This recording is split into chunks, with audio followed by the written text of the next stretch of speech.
America में quad meeting में secret game हो गया, अब मिलकर रहेगा वीटो पावर। चुपके से खोल दिए गए वीटो और स्थायी सीट के दरवाजे, जापान ऑस्ट्रेलिया का समर्थन। अगर वीटो नहीं दिया गया तो उसका भी इंतजाम कर चुका भारत, अपग्रेडेड ब्रिक्स है तैयार। तुर्की छोड़ेगा नाटो ग्रुप, रूस चीन भारत बनाएंगे खुद का अलग यूएनएससी। अमेरिका हो गया हैरान। अमेरिका में आयोजित हुई क्वाड मीटिंग में भारत ने धमाकेदार तरीके से अपनी बात रखकर दुनिया को यह बता दिया कि अगर भारत की बात नहीं मानी गई तो भारत अपनी पर आ जाएगा।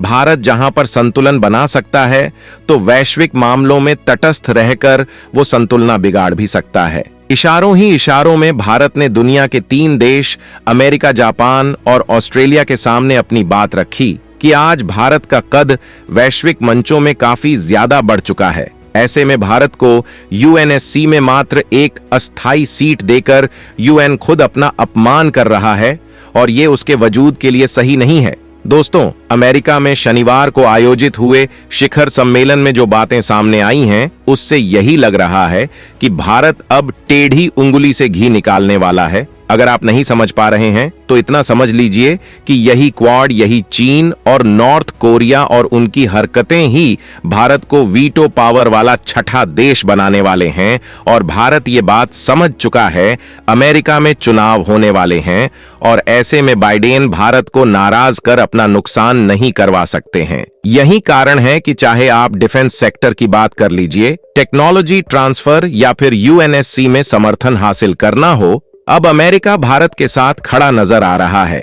दोस्तों, इस वीडियो में हम ये समझने की कोशिश करते हैं कि किस तरह से भारत का परम दुश्मन चीन और उसका एक और गुलाम नॉर्थ कोरिया ही अमेरिका के हाथों भारत को शक्तिशाली बनाने वाला काम करेंगे और कैसे भारत ये भयंकर कूटनीतिक गेम खेल रहा है। वहीं भारत ब्रिक्स संगठन के साथ मिलकर कैसे यूएन की काट निकालने के लिए काम कर रहा है, कैसे तुर्की इस पूरे गेम को पलटने भारत का आसान करने आ रहा है, ये सब बताएंगे। तो वीडियो के आखिर तक बने रहिएगा। और अगर आप भी भारत की विदेश कूटनीति को पसंद करते हैं तो इस वीडियो पर एक लाइक जरूर कीजिएगा।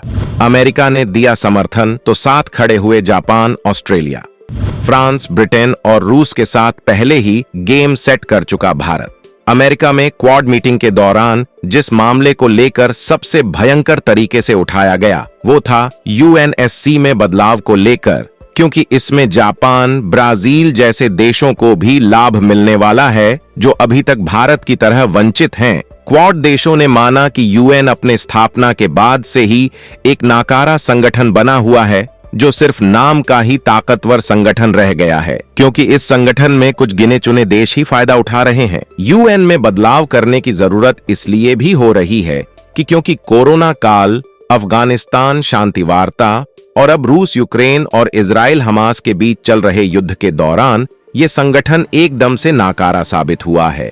ना तो ये संगठन इन युद्धों को शुरू होने से पहले रोक पाया है और ना ही दुनिया में चल रही परमाणु हथियारों की होड़ को लेकर कोई कदम उठा पाया है। इतना ही नहीं, बल्कि बढ़ते आतंकवाद को रोकने में भी यूएन पूरी तरह से फेल साबित हुआ है। भारत तभी इसके बदलावों पर जोर दे रहा है, लेकिन चीन भारत के रास्ते का रोड़ा बनता जा रहा है। हालांकि चीन और नॉर्थ कोरिया ये 2 ऐसे देश हैं जो कभी नहीं सुधरेंगे। इन देशों की इन्हीं हरकतों की वजह से भारत को यूएन में जगह मिल सकती है, क्योंकि नॉर्थ कोरिया को, जापान और चीन को भारत ही काउंटर कर सकते हैं जो कि पड़ोसी देश हैं। इसीलिए भारत का रास्ता खुद ये देश साफ करने वाले हैं। बाकी ऐसा नहीं है कि अमेरिका भारत का समर्थन कर रहा है तो वो भी भारत का भला चाह रहा है, बल्कि अमेरिका तो ये खुलेआम बोल चुका है कि भले ही भारत को स्थायी सीट दे दी जाए, लेकिन वीटो पावर 5 देशों के अलावा किसी और छठे देश को ना मिले। दोस्तों,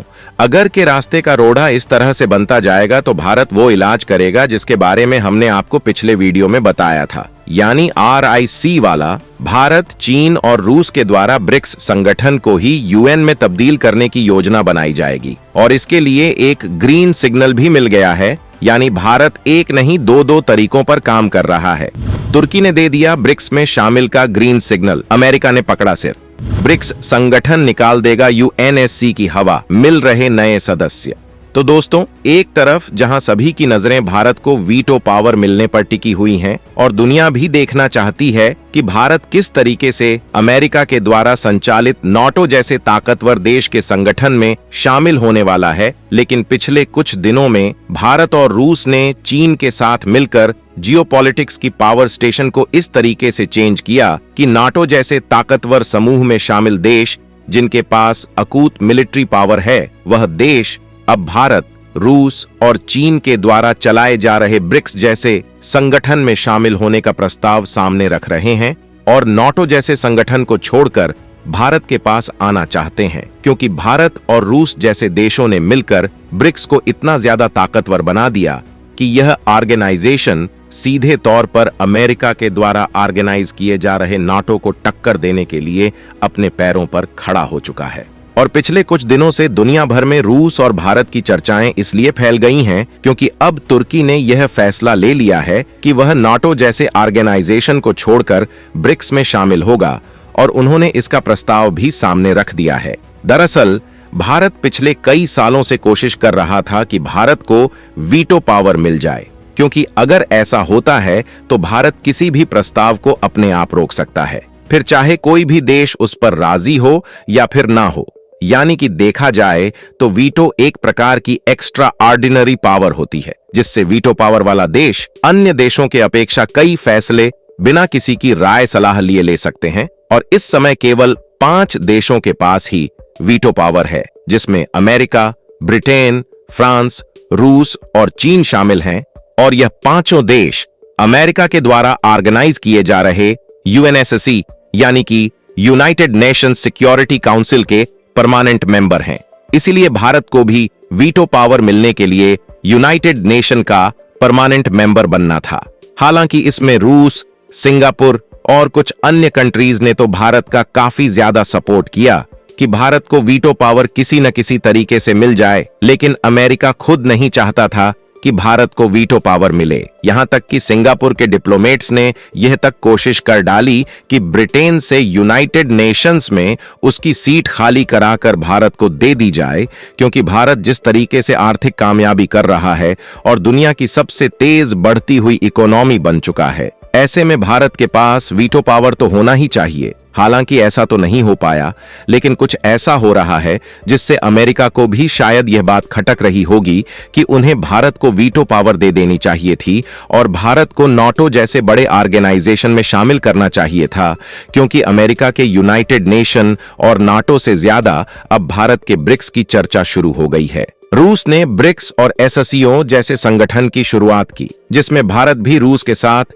इक्वल पार्टनर अभी तक बना हुआ है। लेकिन अब रूस के लिए भारत बैसाखी की तरह काम कर रहा है, जिससे ब्रिक्स काफी ज्यादा मजबूत हो चुका है। लेकिन इसी बीच तुर्की देश सामने आता है और ब्रिक्स में शामिल होने का प्रस्ताव सामने रखता है, जो कि ऑलरेडी नाटो का मेंबर है। यानी कि इससे ये बात जाहिर है कि ब्रिक्स सीधे तौर पर नाटो जैसे बड़े संगठन की तरह मजबूत हो रहा है और आने वाले समय में ब्रिक्स में शामिल भारत जैसे विकसित देश विकासशील देश पर भारी पड़ने जा रहे हैं। यानी कि चाहे भारत को वीटो पावर मिले या ना मिले, बिना वीटो के भी पावर सेंटर हमारे देश में और एशियन कंट्रीज की ओर धीरे धीरे शिफ्ट हो रहा है। फिलहाल आप लोगों का ब्रिक्स के बारे में क्या सोचना है?